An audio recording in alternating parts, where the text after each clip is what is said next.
massive flares.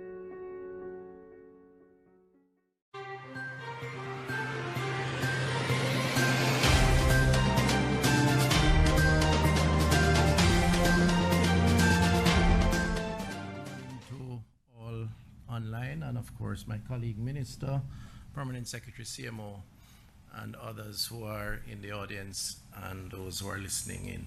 Thank you very much for joining us. As said earlier by Stephen, this is another COVID Conversations. I know we have adjusted the timelines and the dates, but we think we must bring information to the public in a prompt way, particularly as it relates to the COVID response, and hence the decision to have a conversation this week. For those who are listening online, you on Sunday evening when we had a press briefing on the state of COVID and the response at the Office of the Prime Minister, led by the Honourable Prime Minister, you would have heard a conversation around the vaccine plan. And we did take a decision at the time that we would have unveiled the plan, or the detailed plan, on Thursday at our regular COVID meeting. Nevertheless, we took a decision that we would do it today, so we moved it up a few days.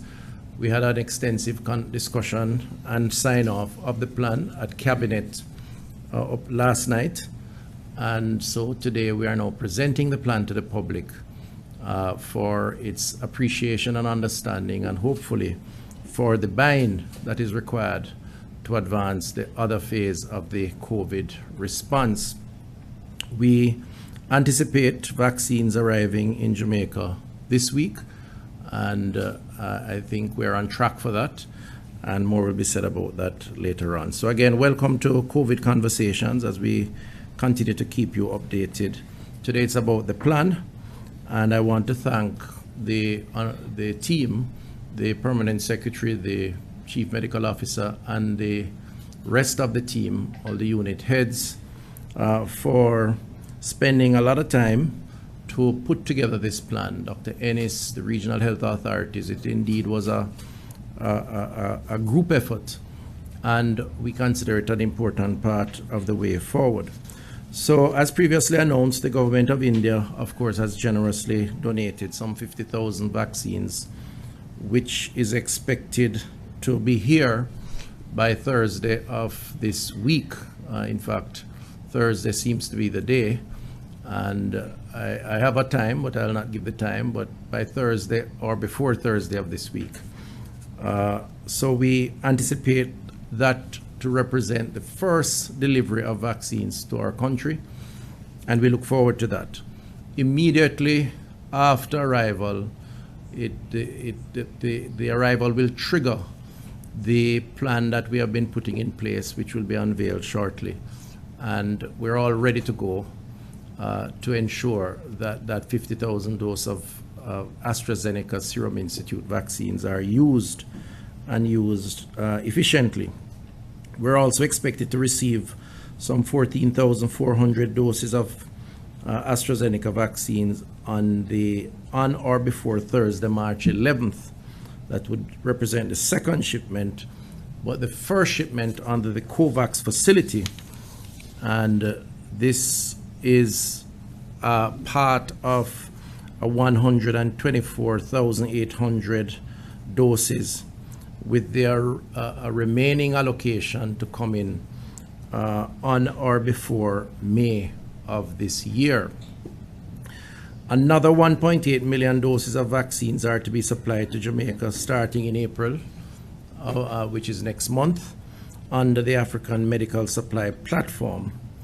And so we now have a fairly clear schedule, if not specific dates, certainly months, when we expect to receive vaccines in Jamaica for administering to our population.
and the vaccines certainly represent an important part, not the only part, but the important part of that recovery. I want to just recognize also the efforts at securing vaccines by the Ministry of Foreign Affairs and Foreign Trade, working with the Ministry of Health and Wellness, and of course the government, to ensure that the conversations, particularly bilateral conversations, take place in an efficient way.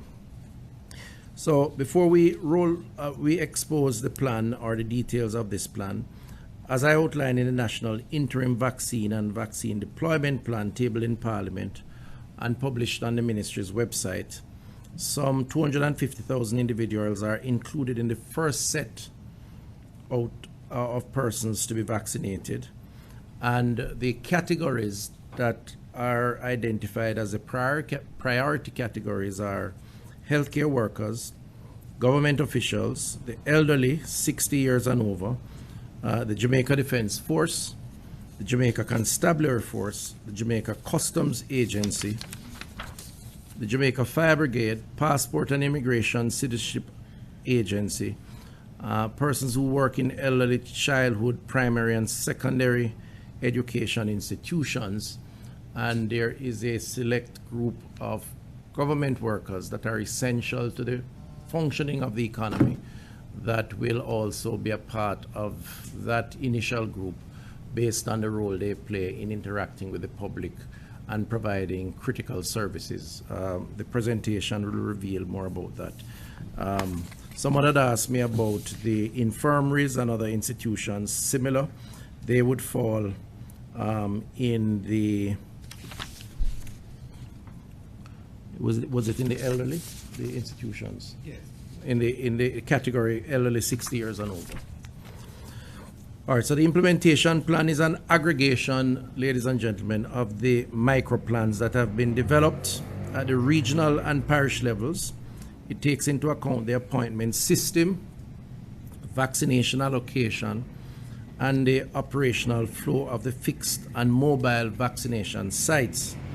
And to give the details of the plan, and then we can engage in conversation or discussions, I'm going to ask the Permanent Secretary, who has a slide presentation, to just go into the details of the plan, and then after which we can discuss from there. Yes. Thank you very much, and good morning, Minister of State. Good morning, colleagues. Good morning, CMO. Those present here in this Emergency Operating Center, and of course those in the virtual environment. I will quickly take you through the vaccination logistics plan that has been prepared by the team headed by Dr. Melody Ennis, who is championing the implementation of the vaccination component of the COVID response. As Minister outlined, the Parliament was presented with the interim vaccination plan that had 11 component areas. Number 2 in that plan, in terms of the component area, had to do with micro planning. Now, the interim vaccination plan is the policy directive document that gives the overall approach to how we will undertake the operations in the public health system. And so the micro planning, the planning and micro planning component are critical aspects of what is necessary for implementation, and that is what we are going to be presenting today. So the overall plan that was presented to Parliament set the framework in which we will operate, and one of the components being the micro plan. And so we are looking now at the micro plan. But before we look at the micro plan, we must talk about the principles that underpin the plan. The principles being human well-being, that is to reduce deaths and disease burden; equal respect, that is to ensure non-discriminatory practices; national equity, that is to develop an appropriate immunization deployment strategy to ensure that everyone who is to receive vaccine receives it in terms of the priority population; legitimacy around employing the best available scientific evidence expertise, and engagement. And of course, reciprocity to protect those who bear significant additional burden. So these principles are adopted from the WHO's SAGE Values Framework. And as we have gone through this entire experience of COVID-19, we have leaned heavily on the experience and technical expertise of the WHO to provide guidance. And again, we are doing this in terms of the guiding principles around how vaccination will be undertaken in the population. As was explained by the minister, we are intending to, and we have made this presentation before in terms of the number of doses and the areas that we intend to get supply from. So right now, our confirmed, these are the anchored confirmed supply facilities for vaccination. So we have COVAX, the African Medical Supply Platform. We have the donation from India. We have a conversation that is penultimate with Moderna. Also, we have a conversation that is penultimate with the private sector, a private sector interest that has committed 1.5 million doses of the AstraZeneca vaccine. So overall, we have changed the allocation for Moderna based on the instructions of Cabinet. We have looked at the pricing mechanism, and it has been proposed that we only, because of the price point that Moderna is coming in at, we would only take 100,000 doses of the Moderna vaccine. As the minister has pointed out, we are projecting to May that we will have approximately 975,000 vaccines in our arsenal for inoculation. And based on that projection, we intend to roll out the different phases of the implementation of the vaccine. So what are the phases? What are the phases that we're looking at? We have 3 phases. Now, phase 1, as the minister had pointed out, have our government officials, our healthcare workers, the elderly, JDF, etc. Phase 2 has the other public sector workers, the hotel workers, transportation sector, manufacturing sector, banking sector, the agricultural sector. The principle behind phase 1 is that we are looking at the vulnerable groups, the persons who are in high contact areas or are coming into high risk for contamination. We're looking at the persons who are highly vulnerable for negative outcome from infection. And so that is what underpins our phase 1 implementation. Our phase 2 implementation are those persons within the economy or the society that are essential to economic activity. And so we look at the different economic groups, and we will be prioritizing those persons. And then our third phase is a general population phase that looks at those persons within the general population who require vaccination. So our target is 65% of the population by March 31, 2022. We already have spoken about who will get it first. So I'll just quickly move to the numbers that are behind that. So we have the Governor General, the Cabinet Ministers, the Members of Parliament, the Senators, the heads of ministries, departments, and agencies, our judges, the parish councillors, and then a special group of persons we identify as service-level public sector officers. Those are officers that face the public and therefore are at high risk for contamination from the virus. Overall, that is approximately 5,600 persons approximately. The next group of who will get it first is the healthcare staff in the private and public sector. And so we are not only looking at the clinical staff, we're looking at administrative staff as well. We are still getting some numbers from our private sector stakeholders in terms of the administrative staff in their office, their receptionists, the cleaners, etc.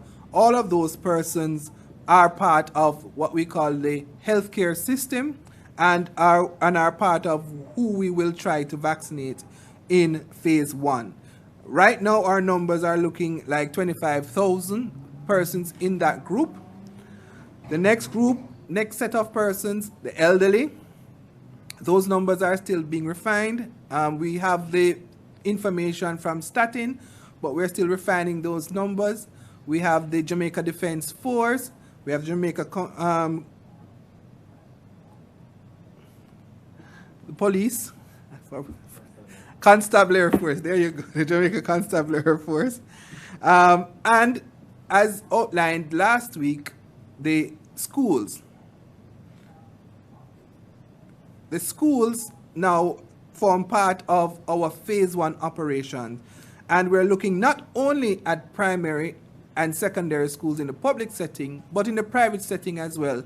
And we're not looking at teachers only, but we're looking at administrative and management in the schools.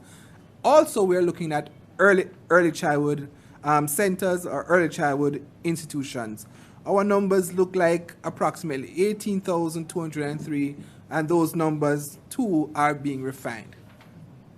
We have Department of Corrections, we have PICA, and we have Jamaica Customs. We're still waiting on some numbers there. So based on that, in terms of where we are, based on our surveys that we have done, we are getting around 30 to 45% of the persons who say they will take the vaccine. We have another 25 to 30% of the population who say, we're not sure, we'll think about it, we want some more information. And then we have another 25 to 30% who say definitely they will not be taking the vaccine.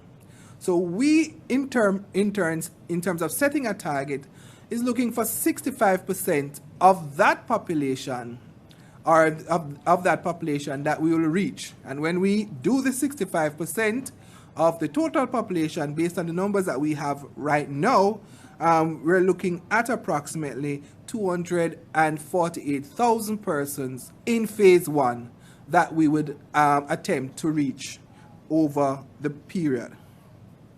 So in terms of a demand supply side, we know what phase 1 looks like, we know what phase 2 looks like, we know what phase 3 looks like. Now let's look at the appointment process.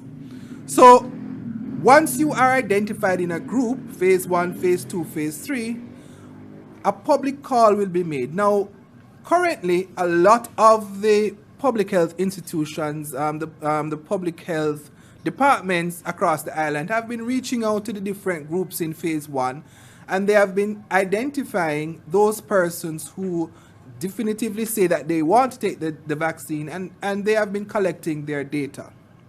So as we move to the different phases though, we will be making more a public call for persons in phase 1 like the teachers, or we're making a public call for persons in phase 2, persons in the banking sector, etc.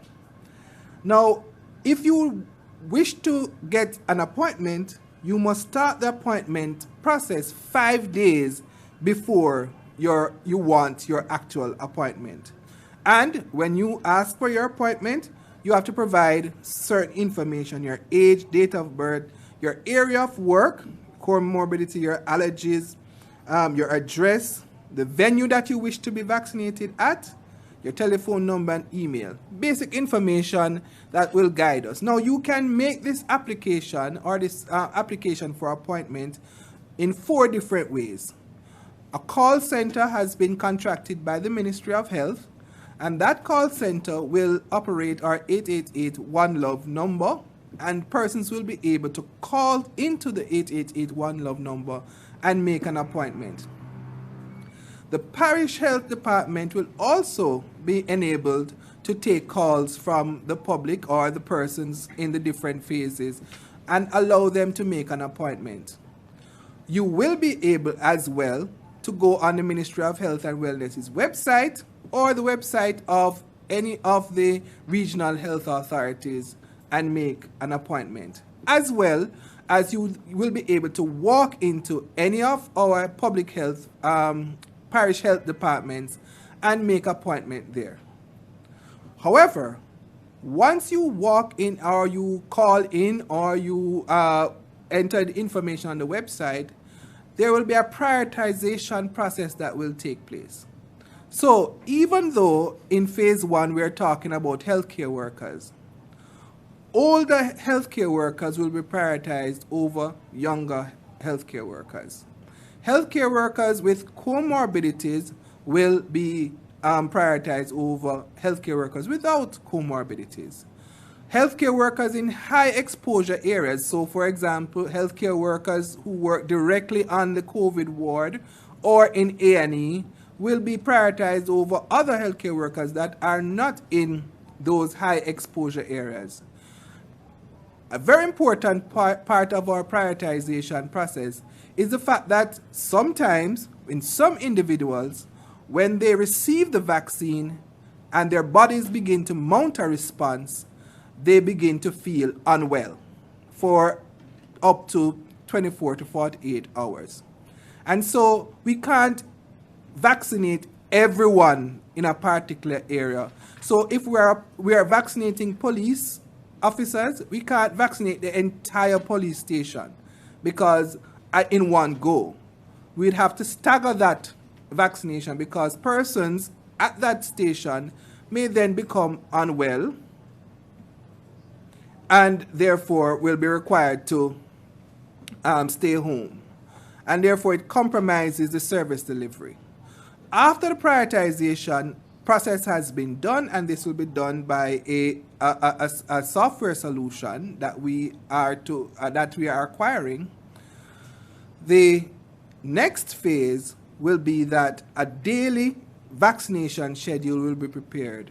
And 3 days before your vaccination appointment, you will get notification of your vaccination date, your venue for vaccination, the time that you will be vaccinated, and other information particular to your circumstance. Once that is done and you have done the vaccination, a second appointment will be made for your second dose. And as you know, most of the vaccines that we are getting are 2-dose vaccines, and therefore majority of persons will be required to take 2 doses, and so you will have to run this process twice.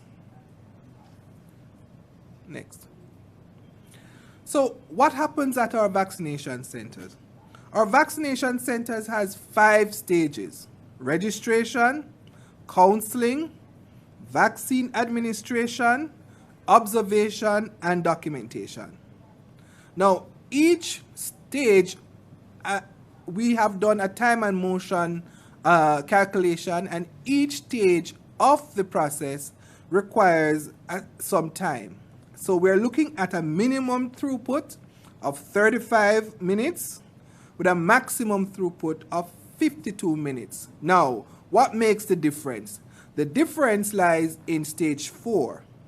For those persons who have no history of allergic response, they will only be observed for 15 minutes. However, for those persons who have histories of allergic response, the recommendation is that they be observed for 30 minutes. So that is what drives, to a large extent, the difference in times that is being proposed in the time and motion experience. The number of staff that we will have, depending on the different stages, we have community health aides, we have records management officers, we have health education officers, we have public health nurses, we have doctors, we have clerks, and all of these persons are a part of the arsenal that is required for every vaccination center. Next. Now, there are 3 levels of vaccination centers that we have, or vaccination programs that we have. At level 1, we have approximately 56 vaccination centers. And at each of those vaccination centers, we have approximately 2 or more vaccinators. And the vaccinators are what drives the vaccination per day volume. Our estimation, based on our time and motion calculation, is that each vaccinator can do 6 vaccinations within an hour, and the vaccination centers will operate for 5 hours during the day. So each vaccinator will produce 30 vaccinations per day. With that type of calculation, we recognize that we will be able to vaccinate at level 1 3,720 persons per day. However, level 1 vaccination is a 3-day process where our health facilities will operate for 3 days. When we move to level 2 operation, it is for 5 days that we will be operating. However, for level 3, or what we call our Blitz operation, we will now move to a 1,000 persons per day operation, where we identify mega sites for vaccination, and those mega sites will be able to have a throughput of at least 1,000 vaccinations per day. It is anticipated that we will have at least 19 such sites across the island, producing 19,000 vaccinations per day. Next. However, these sites will only operate on the weekends, Fridays, Saturdays, and Sundays. The logistics for these sites will be managed by the Jamaica Defense Force as per cabinet instructions, and at least one per parish, with the exception of the larger parishes. Next.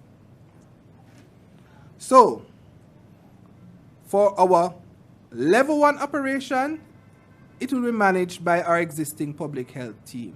For our level 2 operation, it will be managed also by our public health team. However, for our Blitz operation, it will be a joint effort of all possible persons that can facilitate the investment in vaccination over the period. Public sector health workers, private sector health workers, Jamaica Defense Force, civil society groups like the Red Cross, the general public, and based on instructions given from Cabinet, the Minister of Health and Wellness will be asked to provide special dispensations to look at some other groups that can be included in the arsenal of persons that can do vaccination. This design is what the Blitz sites will look like. They will have at least 5 registration desks. They will have 5 registration counseling centers, 34 vaccinators with a throughput of 6 vaccines administered per hour for 5 hours, which gives us our 1,000 vaccines per day. There will be 5 observation centers and 5 documentation centers where your vaccination card will be provided to you at the end of the process, and your second dose appointment will be made. The staffing levels are outlined, and I'll just quickly move through that, because so level 1, we move on to level 2, next slide, and then level 3, and we have the staffing levels for all 3 levels. Now, based on that throughput and based on those levels of operation, we are anticipating our capacity for vaccination over the 12 months to look like this, where our maximum vaccination per month will be approximately 302, but we start at the low end in terms of our capacity at 74,000 vaccines per month. So implementation of this. In March, we will begin our vaccination based on the donation from India and based on our information around COVAX, providing the additional some 14,000, which gives us about 64,000 committed vaccines for March. We start with our government officials, then our healthcare workers, then we move to the Jamaica Defense Force and the Jamaica Constabulary Force.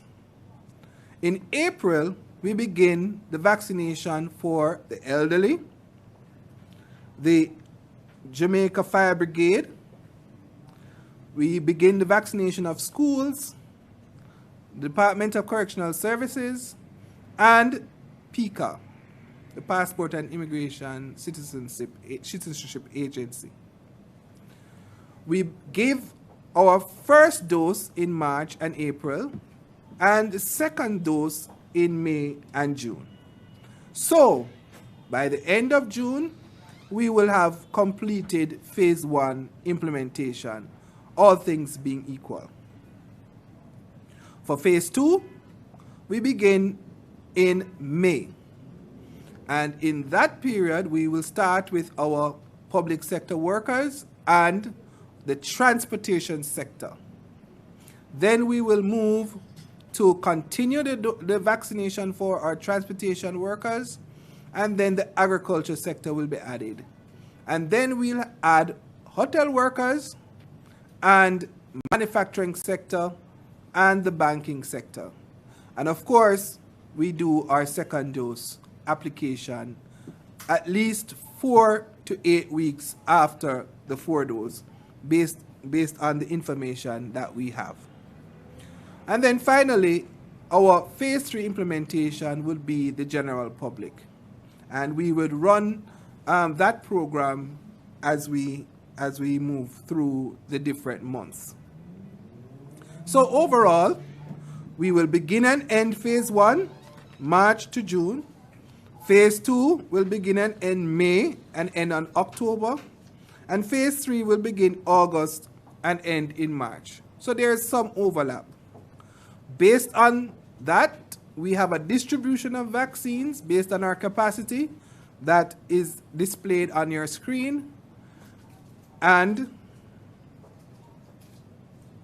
next. That's where we will end. Thank you very much, Minister. Thank you very much, Pierce. Members online, ladies and gentlemen, the plan is understandably not so easy to digest. I want to thank the PS for the presentation. It was important in the view of the Cabinet and the Ministry to unveil the plan, make it available. It will be mounted on our website, on the Ministry of Health and Wellness's website, for those who want to go back and look over in details.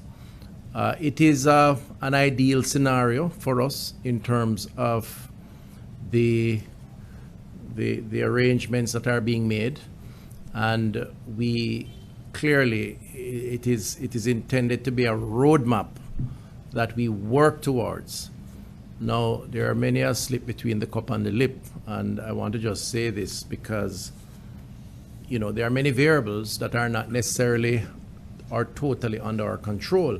So the availability of vaccines, for example, while I believe it is becoming more available and there is greater levels of predictability in when we will receive vaccines, it's a global market, and it's a market that's somewhat imperfect, and there are likely to be disruptions of one form or another, whether it is factory-related disruptions, demand-related disruption, logistics. So there are margins of error. As it relates to the actual logistics on the ground, I think we're in a good position to deliver once we have the vaccines.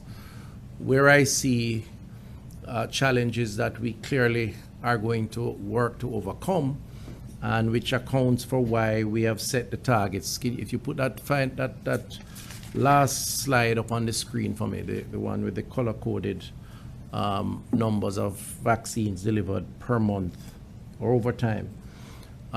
It gives an indication, I think, on the numbers that will be applied each year. Now, if you notice, we've started in the first month, the month of March, with 46,500.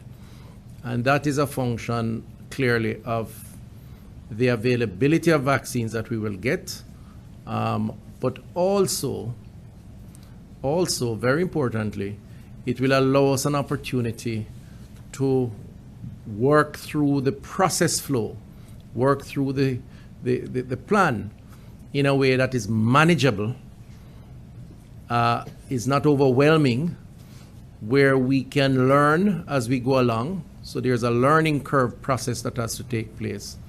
And frankly speaking, where mistakes are possible, are likely, of a higher level of probability, and we can regroup and learn from those mistakes and become better at it as we go ahead. So March, in a sense, this month is a month to learn and to make the process work and to tweak the process so that it can be applied in a more efficient way in months to come.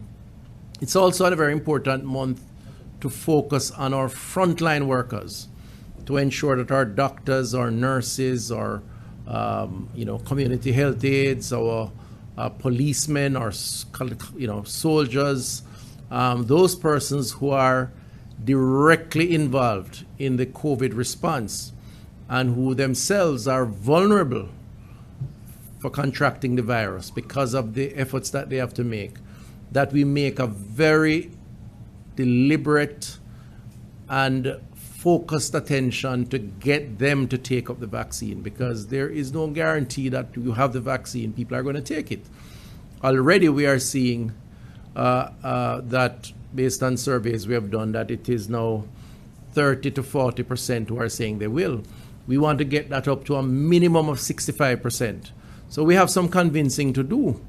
And we really want to start with our most important constituent in this instance. And I say important because without our nurses and doctors, without our frontline workers, then there's no plan that will be implemented, because they are the drivers of the plan. So we're all important, but they are particularly important. So this month of March, the intention, having received the 50,000 doses we expect on Thursday of this week, to focus over the next month, this month, starting in a few days after receival, to really get our frontline workers inoculated and therefore give them the protection that they need and deserve, so that they in turn can take the response further to the rest of the population.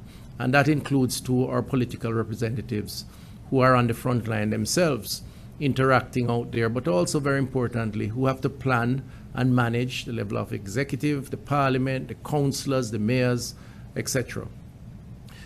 Once we go through that first month of March, then we anticipate getting enough supplies in March that would take us or allow us to set the 200,000 target for April.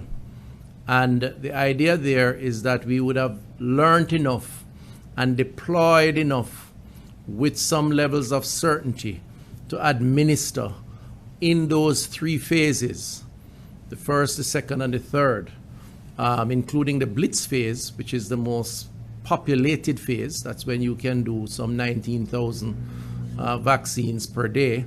We're going to set up very large locations. So you're talking about the National Arena, possibly, the Convention Center in Montego Bay, possibly, give me a few more large establishments. And we've started to discuss, but the Girl Guides headquarters, possibly. Every parish has a large church hall, the auditoriums where we create cubicles, where we set up the information desk, the registration desk, the waiting and observation areas, and of course, the medical teams that will apply the vaccines. Now, as was said by the PS, in the case of these areas, we're going to have to pull on more than just public health doctors and nurses. In order for us to move the numbers at the pace that we would like, we're going to have to depend on the Jamaica medical doctors, the private doctors, private sector nurses, retired nurses or doctors who want to come back into the system to play a role. The medical teams at the JDF, for example, the manning of the location, the JDF, as we have said, will be involved. You know, a number of other competent practitioners, professionals who will then be deployed based on agreements to work these centers on the weekends, Friday, Saturday, Sunday, to get the numbers up. And that in itself is a management function that's going to be key, and that for it to work will require persons to come on board, persons who are otherwise not associated with public health. That's the only way we're going to make the numbers grow. And apart from that, you have your 3-day week. And the reason why we have that phase 1 3-day week is because we cannot abandon the other services of public health. Remember now, we still have to treat the hypertensive 65-year-old lady who needs to go to the clinic, the unfortunate victim of cardiac arrest or motor vehicle accidents, all the other issues. And sometimes I don't want us to get the feeling that applying vaccines or the COVID response is the only function of public health. Sometimes we get carried away and think that. But all the other services have to continue. And we don't have unlimited personnel. In fact, I know the question will be asked, so let me answer it quickly. One of the big reasons why we can't do more than those targets that have been set is because as of now, based on this plan, the bottleneck is the people to implement, the technical people to implement. As was said yesterday in a private conversation with the team, which I know they won't mind my saying, this is not a stamp and go arrangement where you just apply a job and everything is okay. The process is more engaging and does require some technical skills. It is about counseling, asking questions around allergies. It is about sanitizing, ensuring you have the right dosage in the syringe, applying it in a particular way, asking the person to wait for 15 to 20 minutes or more for observation, just in case they have an allergic reaction, and so on and so forth, separate and apart from the administrative function. So we have to use persons who are qualified. The truth is, we are limited, and we are limited, which will impact how many we can do on any given day and any given week. And the numbers you see there per month reflects that. Over time, it's not going to be a lack of vaccines because we believe we're making good progress with vaccines. Over time, as we go along, it's going to be more a function of the technical personnel to manage the outlets and to some extent, depending on take-up, the willingness of persons to actually take the vaccines. So that's how we model the month-by-month application, and we had to put all of those variables in place. Then you have the second dose after 3 months, and so if you look at the numbers, you'll see where new numbers may be less after month 3 for the original persons who got vaccinated the first time around to get their second dosage, and there's a system there that will be in place to manage that process. So I give this kind of anecdotal, if you will, commentary on the plan to sort of create a context as to why we are where we are as it relates to this plan. A lot of time and effort has gone into putting the plan together. You know, a lot of hours working it, a lot of deliberation around cabinet to satisfy the executive arm of government that we are doing what is in the best interest of the public. The Prime Minister, you have heard, commented on it. And a lot of variables to consider to ensure that we can implement. But even after all of this, there are going to be downtimes. There are going to be some margins of error. There are going to have to be some recalibration. So I urge those of you listening or viewing to exercise some patience in the early stages. We accept criticisms at any point in time, and we learn from them. But I think this represents the best starting point in ensuring that over the next year, financial year that is, we can get to the targets that we set for ourselves, and of course, in the interests of the public and the Jamaican people. The final point I'll say before questions is that, remember now, this is a plan to inoculate or vaccinate, if you will, a population to protect them. It is not yet implemented, and therefore the best form of defense remains the protocols, the wearing the mask, the social distancing, the sanitizing. And even when this plan starts, we expect that those protocols have to be maintained. So I want to urge the country and those who can assist in this regard, I urge you to assist us in ensuring that that message remains consistent and forceful, because we do not want complacency to be the enemy of us, or should I say the demise of us. We still have significant challenges in our hospital system, overcrowding, significant demand, positivity rates that are way too high. And so we have to pull back based on the restrictions that have been announced. But personal responsibility remains the best form of defense until we can address the issue of vaccines and measure the response of the impact of the process.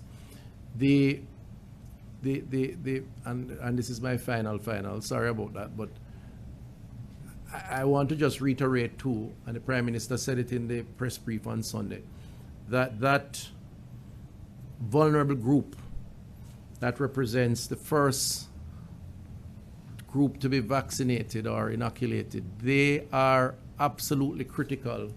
It's absolutely critical that we get as many of them as possible to comply and to receive the vaccines. Once you protect that group, you will see hospitalizations and indeed deaths likely come down, because they are the ones, based on the statistics, that are most impacted by the COVID virus.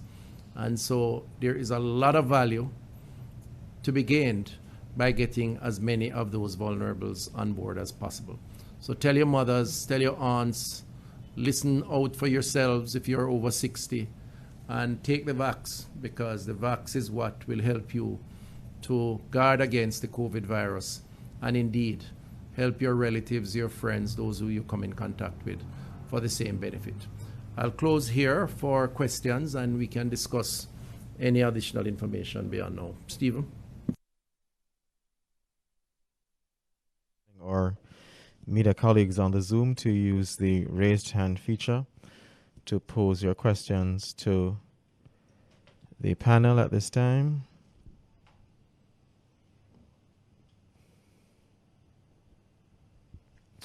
We're going to begin with Janet Silvera from the Gleaner. Thank you very much.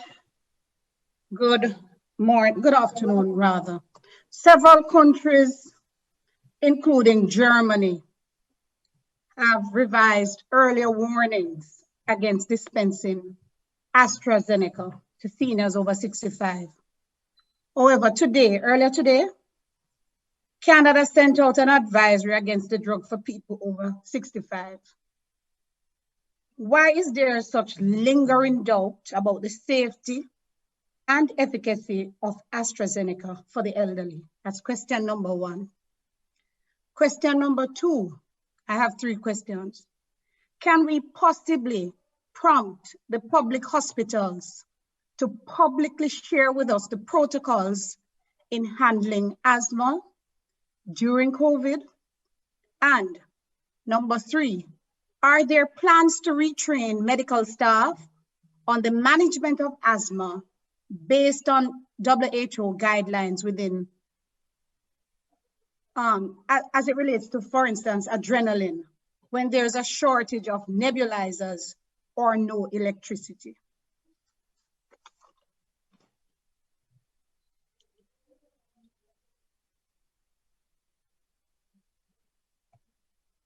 Okay, I'm going to ask the CMO, Janet, to just respond. The first one is the advisory around AstraZeneca, which is the vaccine we're using. And then after that, you wanted to know about the protocols re asthma patients in our hospitals. CMO. Yes, thank you for those questions. Very relevant at this time. So first, with regards to the AstraZeneca vaccine in the elderly, we will recall that the recommendations coming out of the WHO was for the use of the vaccine in the elderly patient over 65. There was an acknowledgement that the phase 3 trials that were reported on at that time did not have enough persons over 65 who were involved in the study. So we did not have enough persons over 65 who caught COVID-19 as a part of in the trial, so that they were not able to report on efficacy with any good confidence in that age group. It was further stated in the recommendations that there were ongoing studies, ongoing trials that included more persons. What we have seen over the last week is that coming out of the UK, some of that data has been, I don't want to say published because I don't think it was in a peer review journal, but some of that data has been put in the media, where it is that the studies, one particular study in the UK has reported that there is good efficacy in the over 65, and in particular noted the a tremendous decrease in hospitalizations in the over 80 age group. Coming out of that, the UK has reaffirmed its position in the safe use and the efficacy in the over 65 age group, and that has prompted some other countries like Germany to be looking at what they had initially said.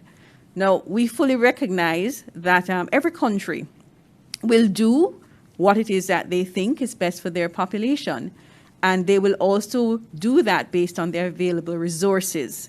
So you may have other countries that may have large numbers of other types of vaccine that they want to utilize, and so they may not be in a position where they want to recommend AstraZeneca.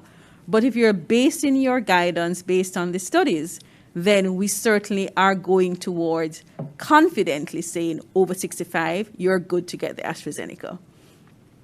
In terms of our management of asthma, the management of asthma is really something that is very clear-cut, very important part of the practice of emergency medicine in terms of how it is that we respond to our asthmatics.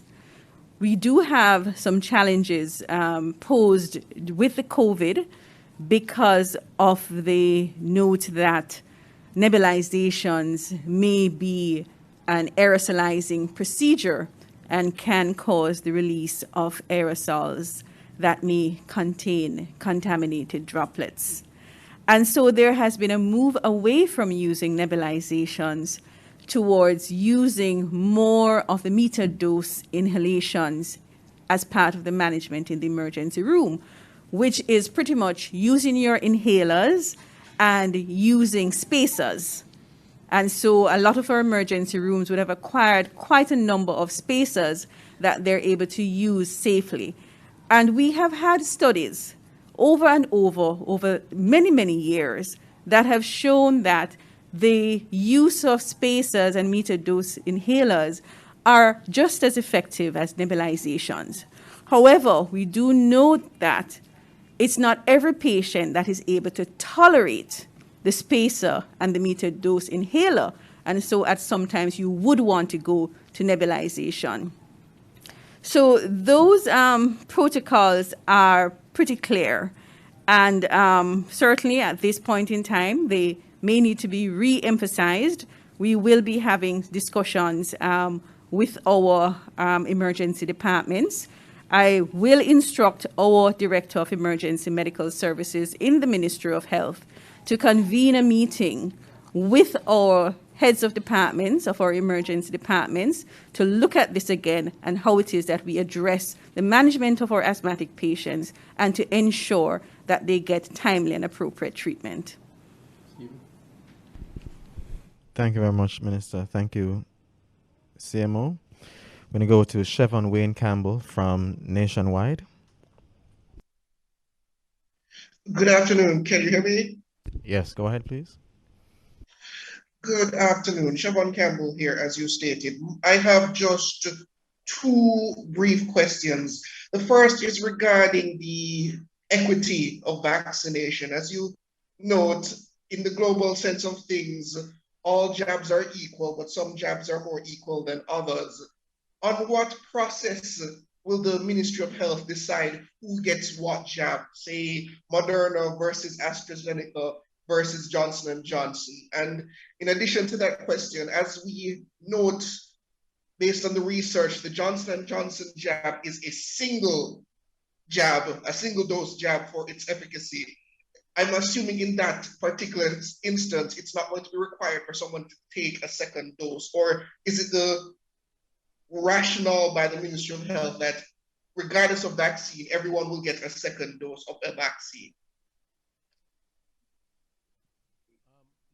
Say, from a policy perspective, that the issue of equity and non-discrimination, if you will, of the administration of the vaccine is a dominant feature and theme of our plan.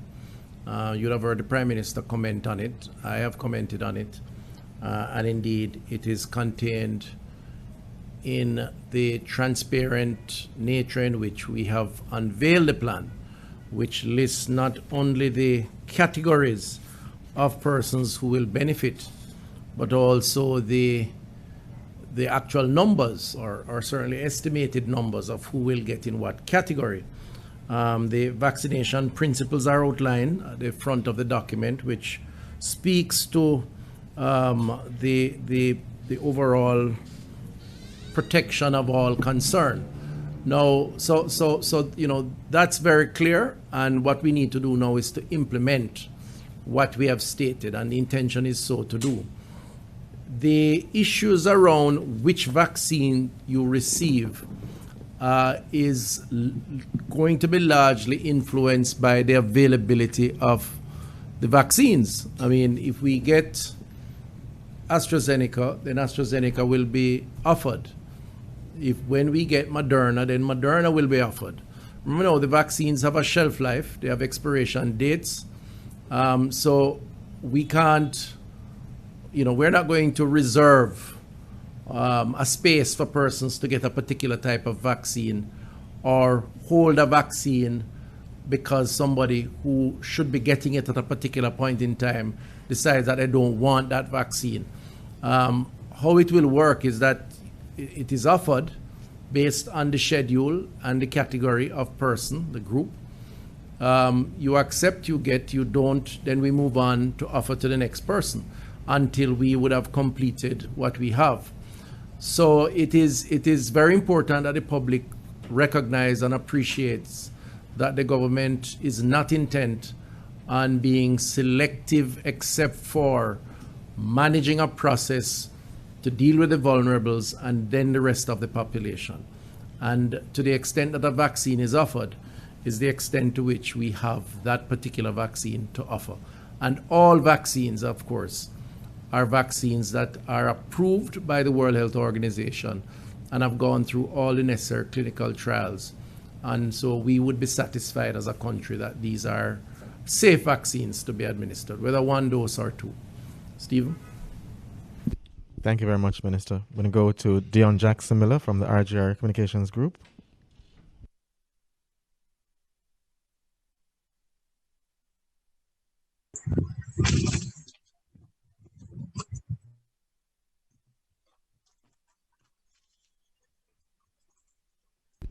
Hi, Dion. Okay, thank you so much.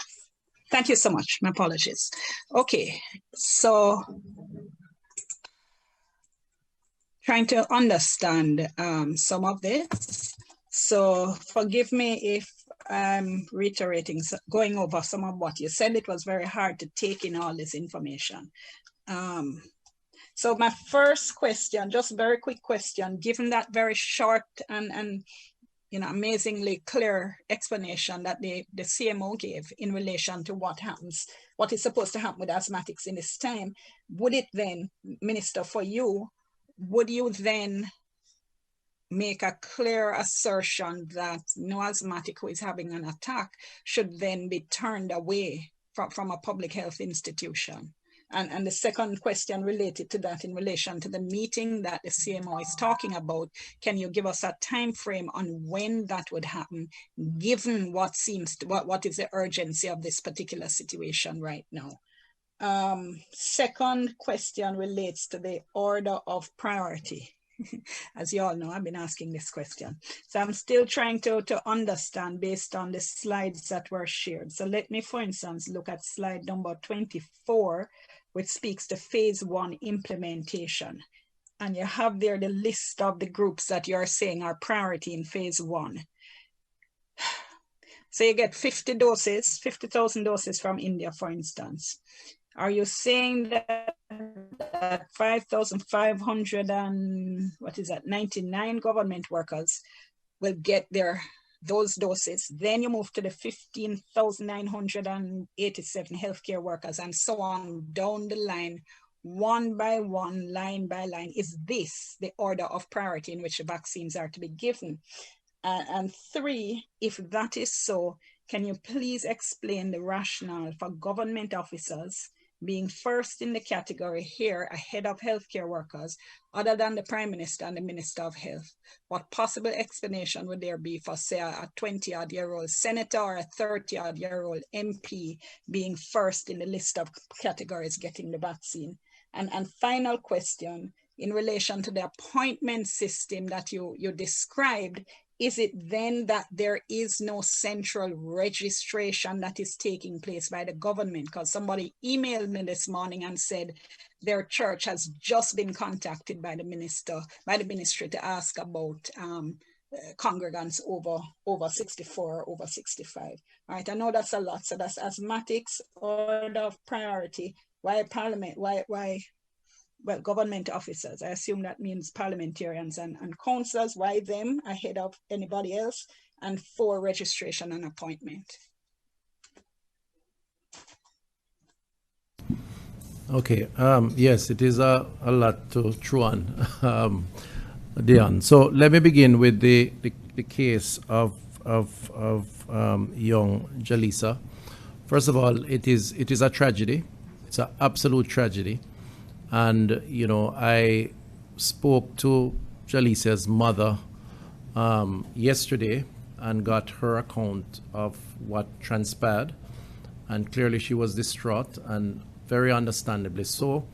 Expressed my condolences to herself, her family, and friends on the unfortunate passing of the young woman, and reassured her that I would do what is necessary to get the details around this incident in order to take whatever corrective actions are necessary.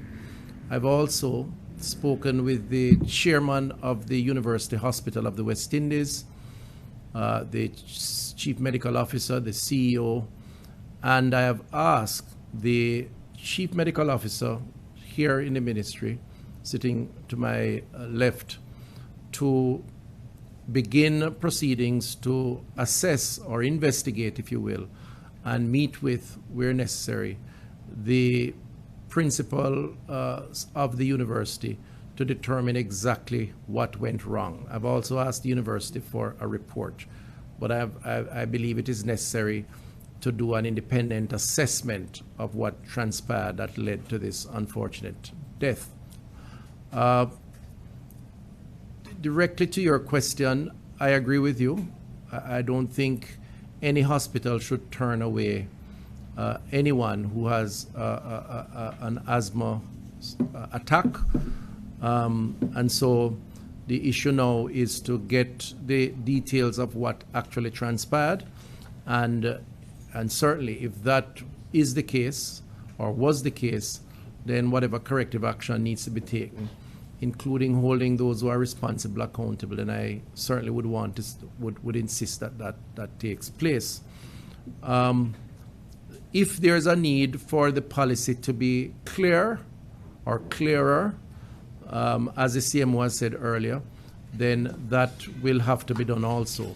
But I would want to await the report on the incident and then from there be more specific in terms of what action ought to be taken. But it is a real tragedy. It is very unfortunate. And, you know, one can only be extremely sad about what has occurred. The issues around the order of priorities and how that will work.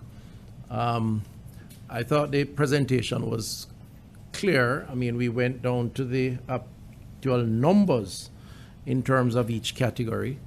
I don't know if the PS wants to comment more based on, you know, the need to be clearer in terms of how it would be done. But as I said earlier, that group, initial group, which represents the vulnerable group, would be contacted through the several methods that have been outlined here, including them walking in or calling in, sorry, and they would be given an appointment over a 3-day period, 5-day period, to come in at a particular location to benefit from the vaccine. To the extent that they turn up, the vaccine would be administered. If they don't, then we move on to the next group.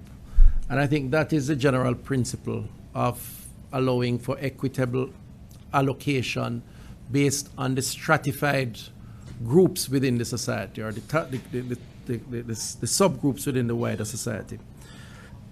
Sorry. The issues around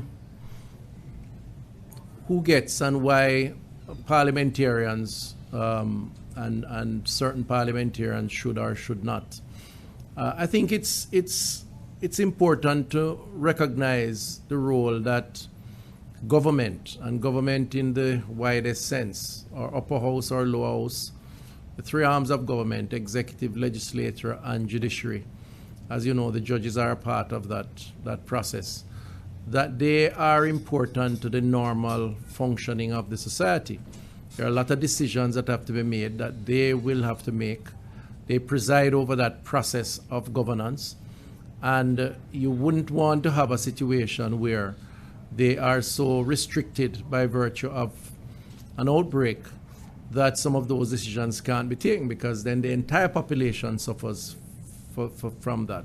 So I think it's only, it is appropriate and it is important that we do, in the face of this risk, what is necessary in the early stages to preserve the arms of government and governance in the country, and hence the need to apply the vaccines to that group. In another sense, these are individuals, particularly if you take in councillors and mayors and so on, that have a significant role to play on the ground in their communities, members of parliament, councillors, in helping to mobilize and to provide leadership even around this very issue. And so there is, I think, sufficient justification to ensure that they are treated with early and then depended on to provide the governance that is so required.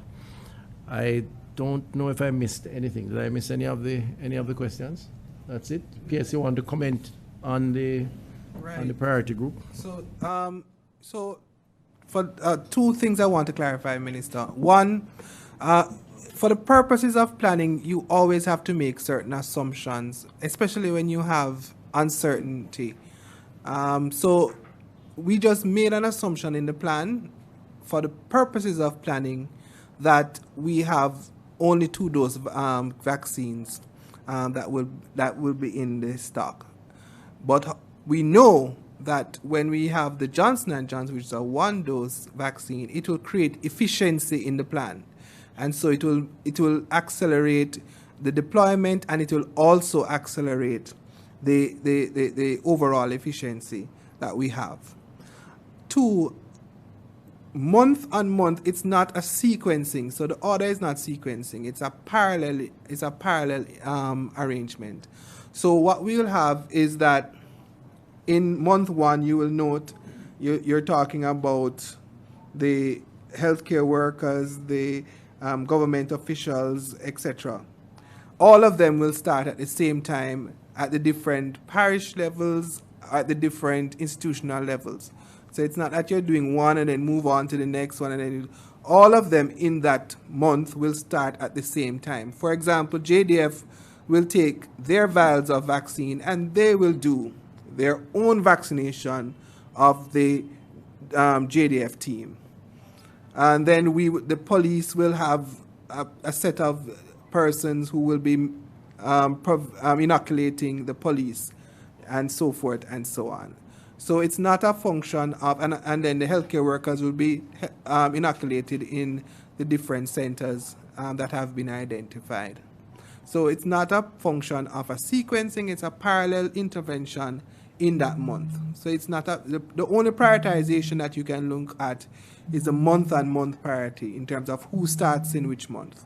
And that is where you would get the only prioritization that we're looking at. Additionally, PS and Minister, please be reminded that within those groups also, there will be some amount of prioritization.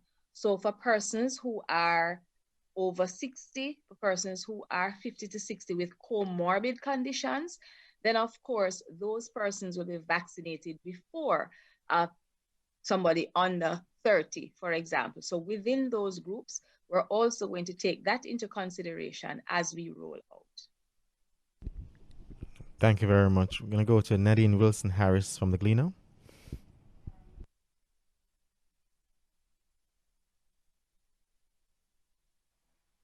Thank you, Stephen. Good afternoon, everyone. Just want to find out, want to clarify really, as it relates to the offering of general health services at the health centers, will that be curtailed, especially in the initial phase of the vaccination distribution, given that there are not sufficient persons? And what of the traditional immunization program, is that likely to suffer going forward? Can parents going to have challenges getting their children vaccinated for polio, etc.? Thank you. Our rollout of the immunization has to balance a lot of things. And this is why you would have seen in the presentation that we have a three-day Blitz operation that we're looking at, where we can concentrate our resources and get the maximum result in that period. This would then allow us to carry out our other functions, both in terms of population services at the health department, as well as individual services at the health centers, at least with the minimum of disruption. We do understand, and I think the public does understand, that there is going to be some disruption, and what we are trying to do is to minimize this as much as possible, because we don't want to have other problems to deal with after COVID, especially trying to track down our regular immunization schedules to get persons back on board. We want to be able to continue, but the staff is really going to be moving between the two areas. So there are going to be some effects. Again, we're trying to minimize this as much as possible to keep the services going.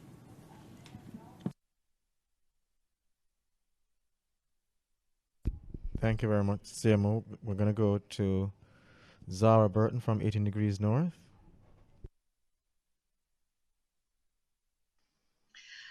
Hi, good afternoon, everybody. I am loaded with questions today, so I guess Stephen will just have to cut me off when it's too much.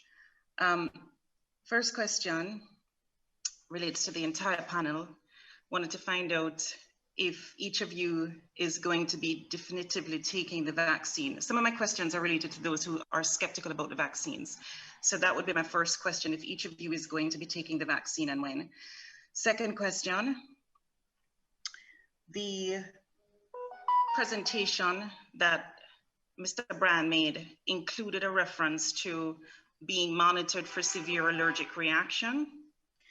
And I wanted to find out, just as a historical perspective, in the case of the HPV vaccine, those takers of the vaccine, what percentage, how many had severe allergic reactions? I realize it's not the same thing, but I just wanted to get a sense of what that was and whether down the road after the vaccines were delivered, there was any kind of lawsuit against the government over complications, and was there any payout that resulted. And then of course, because we had to sign the indemnity agreement with AstraZeneca, I had asked about India on Sunday and the other providers, but the only one seems to have been signed was AstraZeneca. CMO, I hope you can confirm that. Just wanted to get a sense of who will compensate in the case of damage, and is it on the government? Is it on the Indian manufacturers that we would, if people get complications, they will sue India directly?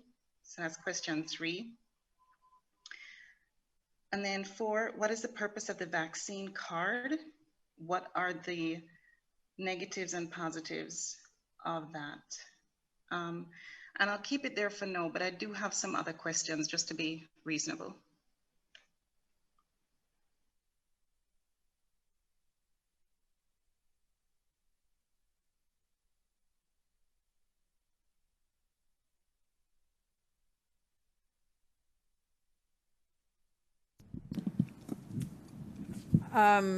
First of all, with regards to the meeting for the heads of departments, we're trying to organize that for this week. In relation to if I'm going to take the vaccine, most certainly. I am going to take the vaccine. And what was the other question? I think Dr. Ennis is online, so Dr. Ennis could answer the question with regards to the HPV vaccine. Dr. Ennis? Thank you very much, CMO. With regards to the HPV vaccine, now we started intently in 2017, and I am just reviewing the ISAVIs, or events supposedly attributable to immunization, that we had. I note that there were 2 children who had a syncopal attack or fainted. That's 2, and they were revived quickly, and there has been no untoward effect in those 2 children to date. There was another incident of someone having an allergic reaction. They developed a rash, as well as some swelling of the lips and eyes. They were treated, and that resolved as well. And that child is doing well. I am not aware that there was anything untoward at all, that any lawsuit was brought against the government or any payout was made with regards to the HPV vaccine that we started in 2017.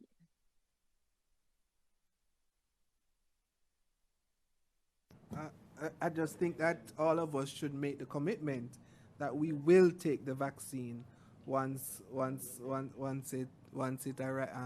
we are required to take it, right, Minister? Yes, I'm definitely I will be taking the vaccine. Oh. And yes, I will be taking the vaccine.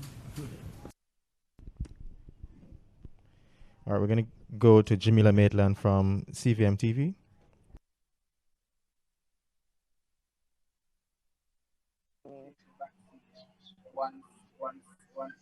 Hi, good afternoon. Are you hearing me? Yes, good afternoon. Go ahead, please. Good. So my first question is, I wanted to find out how many doctors or former medical professionals rather, is the ministry seeking to engage to help with the inoculation process? That's one. How many doctors, how many medical professionals are you looking at? And two, we have now seen that the healthcare system is exhausted, and it's such a shame that that little girl, that teenager rather, had to die.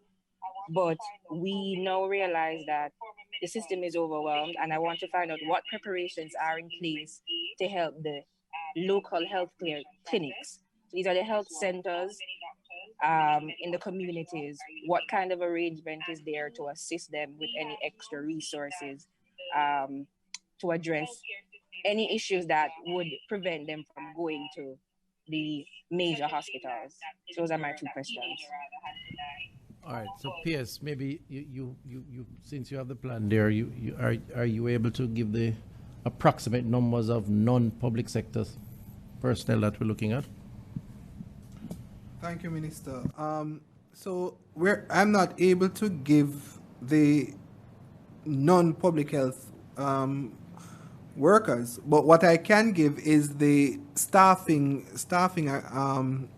cadre for the Blitz sites that will operate Friday, Saturday, and Sundays for community health aides and the like. We're talking about 95 persons across the island. For registered nurses or public health nurses, we're talking about 646 across the island. For medical officers, we're looking at about 57 of them across the island. And for health education officers, we're talking about 95 across the island, with a total of 893 persons to be contracted. So it's not as if we're saying that they will be working in their ordinary substantive position and then working in the Blitz sites. These are going to be operations that are in addition to the operations at health centers and hospitals, and therefore these are going to be persons who will be compensated outside of their ordinary contractual arrangements to operate the sites. Can I also say something that you mentioned, Jamelia, that the overwhelming of the public health system is maybe led to the unfortunate and untimely death of young Jalisa. And I just want to make it clear that, asthma cases are not uncommon in Jamaica. There's a protocol to dealing with these cases. And no matter how challenged we are at our hospitals and health centers, that protocol should take place and treatment appropriate applied. And, the overwhelming of our space, and we are under stress now, is not an excuse, to be totally frank, for any unresponsiveness, if you will, to the treatment of asthma, because it's not that difficult, to be totally frank, based on my knowledge of how these things are dealt with. And I'm a layman, but nevertheless, I make it my duty to try and understand. So I wouldn't want to associate the two, or to give the impression to the country that somehow, because of the challenges that we face, and we do face challenges, these issues can be expected, because our standards are a lot higher than that. And I want to make that very clear. Now, I'm still waiting on the reports and the investigations and so on, so I'm not casting any judgment on anyone. But nevertheless, I want that to be very, very clear, that no matter how overwhelmed we are, these are cases that really shouldn't become statistics. So we need to be very careful and really look at it to ensure that it never happens again. On the issue of how we deal with the hospital system, given the COVID response, you know, there are many things that we are doing, and we have spoken about those. Today we focused on the vaccine plan specifically, but the hiring of more staff, the expansion of our COVID beds, all of which are part of trying to deal with the long and protracted response and the fatigue and the stress that have set in because of COVID. And this will be an ongoing effort. We will continue to monitor and try to give as much support to our public health staff, much support as possible. And we will adjust as we go along. I want to commend them. They have been doing very well. They have been our heroes as part of keeping the country together, keeping us focused, and responding to the challenge, providing the leadership at all levels of the society and of the healthcare system. And so I want to recognize them for that efforts and their efforts. And I really don't want a single incident to give a narrative that suggests that somehow they are complicit or they are, you know, not doing the best that they can in so many areas around COVID. So we will continue to work to do what is necessary to ensure that the response remains vigilant and effective. Thank you very much, Minister. We're going to go to Debbie and Wright from the Gleaner. Okay, good afternoon. I'm trying to understand the vaccine supply schedule that's informing this rollout plan, because as far as I see at the moment, we only really are sure we are getting 64,400 vaccines this month. We've not heard of any further scheduled deliveries under COVAX. And even though it was announced that we would be getting 1.8 million doses from the African Medical Supply Platform, we've been told that those deliveries will begin in April. I don't know how many doses we're expecting then and what the schedule will be like after that. Also wanted some more information on the breakdown of the elderly group. So what age do you start, and what's the order of priority among the elderly? Because not all elderly persons are at the same risk level. Right. So in my presentation, I did outline, there are no numbers. I did outline the schedule of arrival, which shows each month from March through to May, the equivalent of 974,800 doses arriving in the country. And this is based on arrangements that we have put in place and arrangements that we are relatively comfortable with in terms of availability and the delivery schedule. So it's up on the screen here. So that would hopefully answer your concerns about where the vaccines are coming from. In my presentation, I did speak to the African Medical Supply Platform, the COVAX, the initial delivery that is expected, but others to come within a period of time. So we're relatively comfortable that we will get more vaccines and the amounts that have been stated. There are some other conversations taking place that we are comfortable with.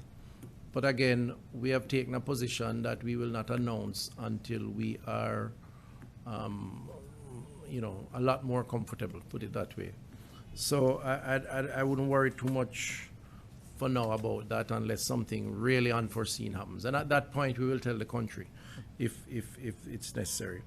The plan also, if you look at it, does speak to the process flow and the selection of persons within important groups. It says that having identified the 60 and over in the registration process, then you further prioritize around age, comorbidity, exposure, and area of work. In other words, you have a 60 plus, you have 10 people, let me be very simplistic, who comes to you, qualifies appropriately so because they are 60 or over. 5 of them have hypertension, diabetes, and something else. 5 is otherwise healthy, but they have met the age criteria. The 5 with the comorbidities would be given the priority. So we further prioritize within the priority group. And this is quite appropriately stated here in the appointment system, the slide on appointments, which if you can put up on the screen, and it will show that. All right, but if you visit the plan, it will give you that detail. Okay? All right, thank you very much, Minister. Apologies to our media colleagues. That's the time we have for questions and answers. I'm going to ask Minister to give his closing remarks. Okay, thank you very much, Steve, and thanks to Minister and, sorry.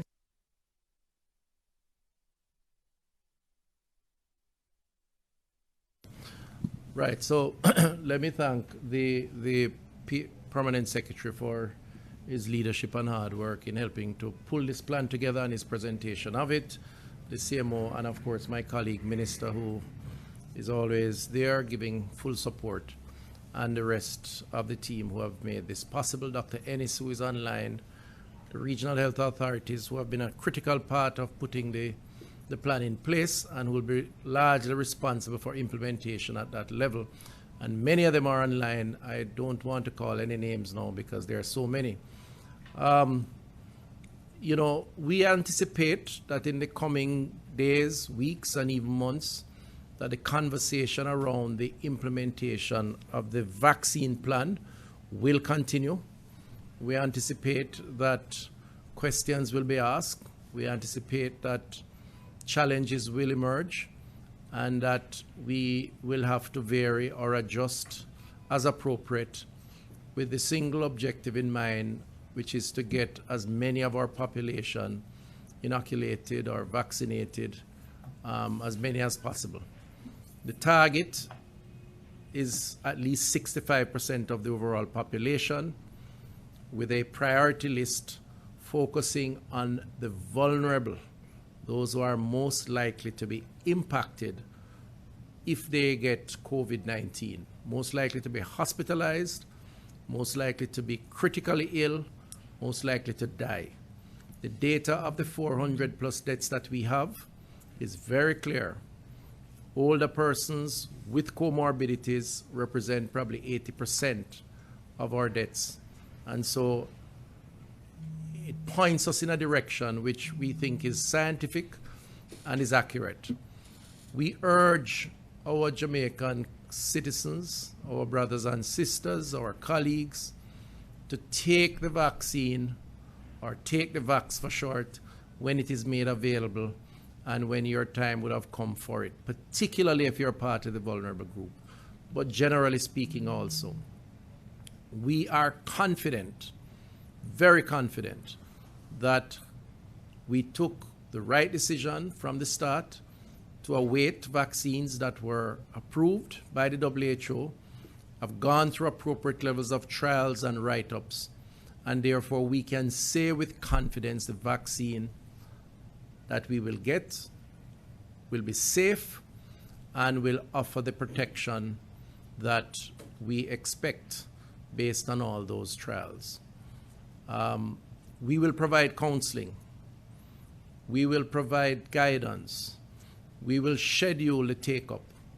And we ask for the public's cooperation, particularly in the early stages when not everybody will be entitled and there will be some enthusiasm among some who may want it early. We are committed to equity in the distribution along the lines of the priorities, and that we want to make very clear. We want to discourage those who may feel that they have a right, even though it's not their time as yet, because we have to also manage the crowding effect on the locations where the vaccines will be made available. And so the scheduling is very important.